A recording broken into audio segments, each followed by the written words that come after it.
மீன ராசி என்பர்களே, குரு பகவானின் ஆதிக்கத்தில் பிறந்தவங்க நீங்க. எப்பவுமே உங்களை பொறுத்தவரையிலையும் பாசத்துக்கு கட்டுப்பட்டவங்க, அன்புக்கு அடிமைன்னு சொல்லலாம். உங்ககிட்ட அடாவடியா எது பேசினாலும் அதிகாரப்பூர்வமா பேசி உங்களை ஒரு வேலை வாங்கணும்னு நினைச்சாலும் டோட்டல் அது எடுபடாது. அது மட்டும் கிடையாது, உங்களை பொறுத்தவரையிலையும் நீங்க நல்லவங்களுக்கு நல்லவங்க, கெட்டவங்களுக்கு கெட்டவங்கன்ற மாதிரி மனசுக்கு பிடிச்ச அவங்களுக்காக எதையும் செய்வீங்க. எந்த லெவலுக்கு விட்டு கொடுத்து எல்லாத்தையும் மேனேஜ்மெண்ட் பண்ணுவீங்க. அவங்களுக்காக எந்த லெவலுக்கும் ரிஸ்க் எடுக்கிறது மட்டும் இல்லை, உண்மையா இருப்பீங்க. பட் பிடிக்கலைன்னா வைராக்கியத்துக்கு கட்டுப்பட்டவங்க, அந்த பக்கம் அடியெடுத்து வைக்க மாட்டீங்க. மீண்டும் உங்க வாழ்க்கையில பாத்தீங்கன்னா முடிவு பண்ணிட்டீங்கன்னா அந்த சைடு எதுலையுமே அவங்களுக்கு எதிரில் நின்று ஜெயிக்கணும்னா ஜெயிச்சிருவீங்க. அந்த லெவலுக்கு எதுலையுமே போல்ட்னஸ் ஆனவங்க. ஏன்னா உங்களுடைய ராசிக்கு 3ஆம் இடமும் அஷ்டமஸ்தானமும் சுக்கிரனுடைய ஆதிக்கம், 6ஆம் பாவம் பார்த்தீங்கன்னா சூரிய பகவானுடைய ஆதிக்கம். எப்பவுமே எதிரிகளுக்கு பதிலடி கொடுக்கறதுல பர்ஃபெக்டா இருப்பீங்க. அது மட்டும் அல்லாம கடின உழைப்பாளிகள், திறமைசாலிகள். ரொம்ப நீங்க இருக்கிற இடம், நீங்க எங்க வேலை செய்யறீங்களோ அந்த இடம் வளர்ச்சி அடையும். உங்களுடைய நேரம் நீங்க போனதுக்கு அப்புறம் தான் அங்க நிறைய நல்ல விஷயங்கள் நடக்கும். எனது குரு பகவான், இந்த பிரகஸ்பதியினுடைய மேன்மைகள் அவ்வளோ நல்ல விதமா இருக்கும். அப்படி இருந்த உங்களுடைய மேன்மைகள் கடந்த 2.5 வருஷம் விரயச்சனி. இந்த விரயச்சனி ஒரு புறம், இந்த 2.5 வருஷத்துக்கு முன்னாடி பாத்தீங்கன்னா இந்த ராகு கேது இந்த பக்கம் ஒரு 3 வருஷமா அவங்களும் 2ஆம் இடத்துலையும் இந்த ஜென்மத்திலையும் 1 to 1.5 3 வருஷம் இல்லையா. இது எல்லாமே ஒரு மீனராசிக்கு இப்படி ஒரு சோதனை வரக்கூடாது. இந்த அளவுக்கு பாதிப்புகள் எதிரிகள் கூட சந்திக்க கூடாது. அப்படின்ற அளவுக்கு பாதிப்புகளை சந்திச்சுட்டீங்க. எங்க போய் மற்றவங்களுக்காக உங்களுக்கு லாபமே வேண்டாம், ஏன் வேலை ஆனாலும் பரவாயில்லை, இவங்களுடைய வேலையை முடிச்சு கொடுக்கலாம்னு அங்க போய் நின்று கஷ்டப்பட்டு எல்லாத்தையும் முடிச்சு ரிஸ்க் எடுத்து எல்லா வேலையும் முடிச்சுட்டு நீங்க வந்ததுக்கு அப்புறம் பார்த்தா என்னவோ உங்க சுயநலத்துக்காக நீங்க எல்லாம் பண்ண மாதிரி உங்களுடைய பேர், நம்பிக்கை, நாணயத்தை கெடுக்கிற அளவுக்கு இனம் புரியாத மன அழுத்தங்களை சந்திச்சுட்டு இருக்கிறீங்க. வீண் பழிகளும் அபாண்டமான சில விஷயங்களும் உங்களை அடையிற அளவுக்கு சில பாதிப்புகள் கடந்த காலகட்டங்களில் சந்திச்சிட்டீங்க. உண்மையிலேயே சொல்லணும்னா நிறைய இழப்புகள், உங்களை சார்ந்தவங்களை இழந்துட்டீங்க. யாரெல்லாம் நம்ம லைஃப் இவங்க தான் நினைச்ச ஒரு சில விஷயங்கள் செய்தீங்களோ அவங்களே உங்களை விட்டு விலகி போகக்கூடிய ஒரு சூழல் கடந்த இந்த மீனராசி அன்பர்கள் கடந்த 3 வருஷமா ரொம்பவும் ஒரு பக்கம் பொருளாதார ரீதியில பாதிப்புகளை சந்திச்சுட்டீங்க. மறு விதத்தில் பாத்தீங்கன்னா தொழில் ரீதியில சரிவுகளை சந்திச்சவங்களும் மீனராசி அன்பர்கள் தான் ரொம்பவும். ஏன்னா உழைச்சி பாடுபட்டு நஷ்டமானா அதை விட வேதனை வேற ஏதாவது இருக்கா? உங்களோட குறைந்த எஃபர்ட் போட்டு குறைந்த ரிஸ்க் எடுத்து அவங்க நல்ல நிறைந்த பலனை அடைஞ்சிட்டு இருக்கிறாங்க. ஆனா நீங்க போடுற ஹார்ட் ஒர்க், நீங்க எடுக்கிற ரிஸ்க், தூக்கம் இல்லாம உழைக்கிறீங்க, கஷ்டப்படுறீங்க. ஆனா பார்த்தா இங்க வர்றது எந்த பக்கம் போகுதுன்னு தெரியல. உங்ககிட்ட வேலை செய்யறவங்க நல்லா இருக்கிறாங்க, நீங்க வழி காட்டுறவங்க நல்லா இருக்கிறாங்க, அவங்க வளர்ச்சியில் இருக்கிறாங்க. ஆனா நீங்க கஷ்டப்பட்டு இருக்கிறீங்க. இத்தனை வருஷ சர்வீஸ்ல இவ்வளவு கஷ்டப்பட்டு இவ்வளவு ரிஸ்க் எடுத்து கடைசியில பார்த்தா இன்னைக்கு நீங்க இருக்கிறது, நீங்க வளர்ச்சி அடைஞ்சு இன்னைக்கு எவ்வளவோ நீங்க ஒரு பூமி வாங்கியிருக்கணும், வீடு அமைச்சிருக்கணும், ஒரு நல்ல ப்ராப்பர்ட்டிஸ்களை உருவாக்கி இருக்கணும். ஆனா இங்க பார்த்தா ஒண்ணுமே இல்லை. நம்ம என்ன பண்ணிருக்கிறோம்? ஆனா இன்னைக்கு நாம இருந்த லெவலுக்கு என்னவோ செஞ்சிருக்கலாம், ஆனா எதுவுமே செய்ய முடியாத அளவுக்கு பிரேக் ஆகி நிக்கிறோம் என்ற ஒரு வருத்தம். அது மட்டும் இல்ல, தொழில் வேலை ரீதியில மீனராசி என்பது கொடிகட்டி பறக்கக்கூடியவங்க. நீங்க உங்களுக்கு ஒன்று நேம், ஒரு பிராண்டை உருவாக்கிடுவீங்க. அப்படி இத்தனை வருஷம் சர்வீஸ்ல நீங்க உருவாக்கிய எல்லா விஷயங்களும் இந்த கொஞ்ச காலகட்டங்களில் பார்த்தா அப்படியே தலைகீழ மாறி போயிடுச்சு. உங்களுக்கு இருந்த நேம் எல்லாமே டிராப் ஆகி இன்னைக்கு இருந்த தொழிலே முடக்கமாகி நீங்க எங்க இருக்கிறீங்கன்னே தெரியல என்ற அளவுக்கெல்லாம் சில மன உளைச்சலுக்கு ஆளாயிட்டீங்க. சிலர் தன் பேரை தக்க வைக்கணுன்றதுக்காக நம்மளுடைய நேம் டவுன் ஆயிடக்கூடாது, நம்ம தொழில் ரீதியில நம்ம டவுன் ஆயிடக்கூடாதுன்றதுக்காகவே நிறைய கடனை வாங்கி இன்னைக்கு வட்டிக்கு பணம் வாங்கி வட்டி கட்டுற அளவுக்கு மீளா கடனை சூழ்ந்து நிற்கக்கூடிய நிலைமைக்கு ஆளாயிட்டீங்க.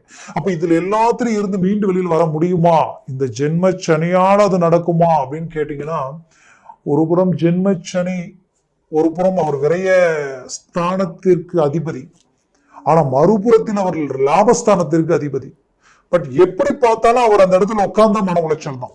இனம் புரியாத மன உளைச்சல், எல்லாம் சுத்தியும் தட்டு நிறைய சாப்பாடு போட்டு வச்சாலும் நம்மளால சாப்பிடக்கூடிய மனசு இல்லைன்னா பசி இருக்கு அப்படின்ற மாதிரியான ஒரு நிலைமையை உருவாக்கிடுவார். உங்க விரல் உங்க கண்ணை குத்தும். உங்களுக்கு வேண்டியவங்க உங்களுக்கு துரோகம் பண்ணக்கூடிய நிலைமைகள் உருவாகக்கூடிய நிலைகள் உருவாகும். அதனால நான் என்ன சொல்ல வரேன்னா, உங்களை மட்டும் நம்பி நீங்க எந்த களத்திலையும் இறங்குங்க.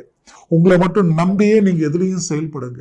இவங்க இருக்கிறாங்க, இவங்க பார்த்துக்குவாங்கன்ட்டு முழுமையா யாரையும் நம்ப வேண்டாம்னு சொல்லல. நம்பி பொறுப்பு ஒப்படைக்கலாம். பட் இன்னும் ஒரு பகுதி உங்களுடைய முழு பார்வை அங்க இருக்கணும். உங்களுக்கு மேல வேலை செய்யறவங்களும் சரி, உங்களுக்கு கீழே இருக்கிறவங்களும் சரி, அவங்க விஷயத்துல கேர்லெஸ்ஸா இருந்துடாதீங்க. பர்ஃபெக்டா பார்த்து செய்யுங்க. ரொம்ப எச்சரிக்கையுடன் செயல்படுங்க.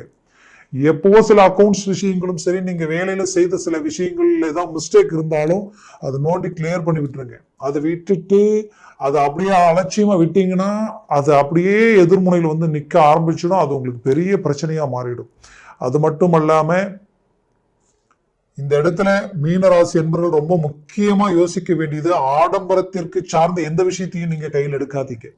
நீங்க போடுற துணி, உடை, அது மட்டும் இல்ல ஆபரணங்கள் சார்ந்த விஷயங்களில் எல்லாத்துலயுமே சற்று நீங்க எதுலையுமே முக்கியத்துவம் கொடுக்க வேண்டாம். நீங்க இருக்கிறதே தெரியக்கூடாது. அந்த அளவுக்கு சைலண்டா போகணும், சைலண்டா வரணும். இந்த ஜென்மச்சனி அதை கடந்து போற வரைக்கும் ரொம்ப கேர்ஃபுல்லா, குறிப்பா வண்டி வாகனங்கள் ரீதியில ரொம்ப எச்சரிக்கையுடன் இருங்க. மற்றவங்களை நம்பி ஜாமீன் கையெழுத்து போடுறது, நானாச்சு பார்த்துக்கலாம் அப்படின்னு சொல்றது, வாக்கு கொடுத்துட்டா நீங்க வாக்குல நிப்பீங்க. அப்புறம் அது வந்து உங்களுக்கு பெரிய தலைவலியா மாறிடும். குடும்ப ரீதியில தேர்ட் பர்சனா உள்ள என்ட்ரி பண்ணாதீங்க. அது உங்களுக்கு பெரிய தலைவலியா மாறிடும். ஏன்னா உங்களுக்குள்ள இருக்கக்கூடிய அண்டர்ஸ்டாண்டிங்க தேவையில்லாத ஒரு வார்த்தைகள் விட்டு அது பெரிய லெவல்ல பிரச்சனைகளா மாறிடும். சில நம்பிக்கை துரோகங்களுக்கும் ஆளாகக்கூடிய நிலைமைக்கு ஆளாயிடுவீங்க. குறிப்பா அகலக்கால் வச்சிட வேண்டாம். நம்ம கிட்ட இருக்கிறத வச்சு ஒண்ணு செய்யுங்க. அதுக்கு மேல ஏதோ கொஞ்சம் நெஞ்சம் பத்திரியா வாங்கி செய்யுங்க. நிறைய வாங்கி போட்டுட்டு வழி இல்லாத நிலைமைக்கு ஆளாயிடக்கூடாது. மீனராசி என்பர்கள் இதுல ரொம்ப முக்கியத்துவமா இருக்கணும். குறிப்பா நீங்க செய்ய வேண்டிய ஒரே விஷயம் என்னன்னா, மன உளைச்சல் இருக்குன்னு நான் சொல்லிட்டேன். அந்த மன உளைச்சலை ஏதோ ஒரு விதத்துல வளர்ச்சியை நோக்கி இருக்கக்கூடிய விஷயத்துக்கு செயல்படுத்தினீங்கன்னா அதுவே உங்களுக்கு ஹைலைட் ஆயிடும். அதனால வீடு கட்டுறதுக்கு உண்டான வாய்ப்புகள் அமைச்சிக்குங்க. பூமி வாங்குறதுக்கு உண்டான வாய்ப்புகள் உருவாக்கிக்குங்க. இது எல்லாமே உங்களுக்கு ஒரு நல்ல சக்சஸ்ஃபுல்லான ஒரு என்ட்ரியா இருக்கும். அதுலயும் குறிப்பா சொல்லணும்னா, உடன் பிறப்புகளிடம் ரொம்ப கேர்ஃபுல்லா இருக்கு. அவங்களுடைய பிரச்சனைகளை உதவி பண்ணுங்க, வேண்டான்னு சொல்லல. உங்க தகுதிக்கு மீறி செஞ்சீங்கன்னா நீங்க பாதிக்கப்பட்டுருவீங்க. அதே சமயம் நீங்க எல்லாம் செஞ்சதுக்கு அப்புறம் அவங்க ரிலீஃப் ஆனா உங்களை நினைக்கக்கூடிய நிலைமை அந்த இடத்துல இருக்காது. அப்புறம் நீங்க பாதிக்கக்கூடிய நிலைமைகள் உருவாகிடும். அதனால செய்யறது எதுவா இருந்தாலும் உங்களுடைய பேலன்ஸை பொறுத்தே நீங்க செய்யலாம். இதுல குறிப்பா சொல்லணும்னா, உங்களுடைய வாடிக்கையாளர்கள் விஷயத்திலே தொழில் ரீதியிலையும் சரி, வேலை ரீதியிலையும் சரி, ரொம்ப கேர்ஃபுல்லா டீல் பண்ணணும். ஆக மீன ராசி அன்பர்களுக்கு இந்த காலகட்டங்கள் வந்து பாத்தீங்கன்னா கவனத்துடன் நீங்க செயல்படுறது மட்டும் அல்லாம உங்களுடைய தொழில் வேலை சார்ந்த ரீதியில முக்கியத்துவம் கொடுத்து செயல்படுத்தணும். 100% உங்களுக்கு இந்த ராகு கேதுவினுடைய பெயர்ச்சி இருக்கு பாருங்க, அது மார்ச் முடிஞ்சு ஏப்ரல் பிளஸ் ஜூன்ல, அதாவது வந்து பாத்தீங்கன்னா மேல உங்களுக்கு 18ஆம் தேதிக்கு வந்துடும். அப்போ கிட்டத்தட்ட சனி பயிற்சி ஆகி ஒரு 48 நாள்லயே உங்களுக்கு இந்த ராகு கேது பயிற்சிகள் உருவாயிடும். நமக்கு ஜென்மச்சனி இருக்கேன்ற வருத்தமே உங்களுக்கு வேண்டாம். 6ஆம் வீட்டில் இருக்கக்கூடிய கேது பகவானும் 12ஆம் வீட்டில் இருக்கக்கூடிய ராகு பகவானாலையும் உங்களுக்கு அருமையான பாசிட்டிவான சில விஷயங்கள் நடக்கும். சில யோகங்கள், திடீர் யோகம், திடீர் அதிர்ஷ்டங்கள் உங்களுக்கு தரக்கூடிய ஒரு வாய்ப்புகள் கிடைக்கும். அதனால முயற்சிகளை ஸ்ட்ராங் பண்ணீங்கன்னா உங்களுடைய வேலையில நல்ல ஒரு growth கிடைக்கும். வேலையில கொஞ்சம் மாற்றங்களும் சில மாறுதல்களும், நீங்க எடுத்து வைக்கக்கூடிய முயற்சிகள் உங்களுக்கு முழு பலன்கள் அளிக்கக்கூடிய அளவுக்கு இருக்கும். இதுல உங்களுக்கு குறிப்பா வேலையிலையும் சரி, நீங்க எதிர்பார்த்த ஒரு பாசிட்டிவான ஒரு சூழல்கள் கிடைக்கக்கூடிய நிலைகள் உண்டாகிடும். 6ல் இருக்கக்கூடிய கேதுவால எதிரிகளும் விலகிறது மட்டும் இல்லாம கடன் சுமைகள் நீங்கக்கூடிய வாய்ப்புகள் அமையறது மட்டும் இல்லாம உங்க வாழ்க்கையில நீங்க எடுத்து வைக்கக்கூடிய ஒவ்வொரு ஸ்டெப்பும் உங்களுக்கு வந்து பாசிட்டிவா உங்களுக்கு அமையக்கூடிய வாய்ப்புகள் கிடைச்சிடும். அதனால மீன ராசி அன்பர்களுக்கு ஒரு புறம் நீங்க செய்ய வேண்டிய விஷயங்களில் எச்சரிக்கையும், ஒரு விஷயத்துல இன்வெஸ்ட்மெண்ட் பண்றீங்கன்னா அது செலக்ட் பண்ற விஷயத்திலையும் கவனம் வேணுமே தவிர மற்றபடி எதை பத்தி கவலைகள் வேண்டியதில்லை. ஆனாலும் ஆன்லைன் துறையில நாம ஒரு இன்வெஸ்ட்மெண்ட் பண்ணி 10 ரூபா போட்டா 20 ரூபா வரும்ன்ற மாதிரியான சில சூழல்கள் நிறைய விஷயங்கள் இருக்கு. கண்ணுக்கு தெரியாத விஷயங்களில் கவனம் செலுத்த வேண்டாம். அப்படி அதுல இறங்குறீங்கன்னா ஒரு தடவைக்கு 10 தடவை யோசிச்சு செயல்பட்டா அது உங்களுக்கு பாசிட்டிவா இருக்கும். அதுலயும் குறிப்பா மீனராசி அன்பர்களுக்கு குடும்ப ரீதியில இருந்து பிரச்சனைகள் நீங்க போகுது. குடும்பத்துல சில சலிப்பு சங்கடங்கள் வந்தாலும் உங்க சாமர்த்தியத்தினால சரி செய்திருவீங்க. 6ஆம் வீட்டில் இருக்கக்கூடிய கேதுவால குடும்பம் மீண்டும் ஒன்றிணைந்து கணவன் மனைவிக்குள்ள இருக்கக்கூடிய அண்டர்ஸ்டாண்டிங்க கூட சரி செய்யக்கூடிய அருமையான வாய்ப்புகள் கிடைக்கும். ஏன் இதை நான் சொல்றேன்னா, மீனராசி என்பர்கள் பெண்கள் வாழ்க்கை ரீதியில இனம் புரியாத வழி வேதனைகளை சந்திக்கக்கூடிய நிலை, மன உளைச்சலுக்கு ஆளாகக்கூடிய நிலை, தன் முயற்சியால குடும்பத்தை அடுத்த கட்டத்துக்கு கொண்டு போகக்கூடிய எதிர்நீச்சல் போடக்கூடிய ஒரு சூழல், வாழ்க்கை துணைனால இனம் புரியாத சில துரோகங்களையும் பாதிப்புகளையும் அவர்களுடைய சைட்ல சொந்த பந்த ரீதியிலையும் பல்வேறு விதமான நெருக்கடிகள் உங்களுக்கு இருந்தாலும் வரக்கூடிய காலகட்டங்களில் இந்த ராகு கேதுக்கள் உங்களுக்கு பலமான ரீதியில் அமரும் பொழுதும் உங்க ஜென்மத்தில் இருக்கிற சனி 10ஆம் பாவத்தை பார்க்கறதுனால உங்க முயற்சியில சக்சஸ்ஃபுல்லா உருவாக்கிடுவீங்க. அதனால மன உளைச்சல் ஒரு புறம் சனி பகவானால கொடுத்தாலும் மறுபுறத்தில் எல்லாத்தையும் ஃபேஸ் பண்ணி அடுத்த கட்டத்தை நோக்கி அடியெடுத்து வைக்கக்கூடிய ஒரு பாசிட்டிவான ஒரு நிலை மற்ற கிரகங்களுடைய ரீதியில வரும். குறிப்பா குரு பகவானுடைய பெயர்ச்சி, அந்த குரு பகவானை பத்தி இன்னும் அடுத்த காணொலியில தெளிவா நான் உங்களுக்கு விவரமா சொல்றேன். ஏன்னா அந்த குரு பார்வை விழக்கூடிய இடம் விசேஷமான இடம். அதனால நீங்க கவலைகள் பட வேண்டியதே இல்லை.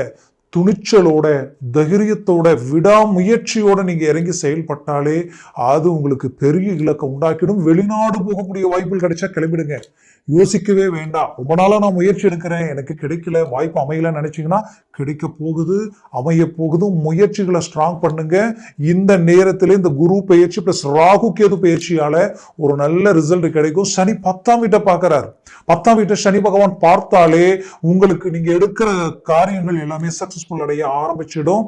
அதே போல வெளிநாட்டில் இருக்கக்கூடிய உங்களுக்கு நீங்க நினைச்சலுக்கு அடைய முடியாம இனி கேப்ல 99% முடிச்சுட்டேன், 1% டிராப் ஆகி நிக்குது, அது முடிக்க முடியல, என்னன்னு தெரியலன்ற குழப்பத்தில் இருந்தீங்கன்னா அது இதற்கு மேல முடிச்சிடுவீங்க. 100% சக்சஸ்ஃபுல் அடைவீங்க.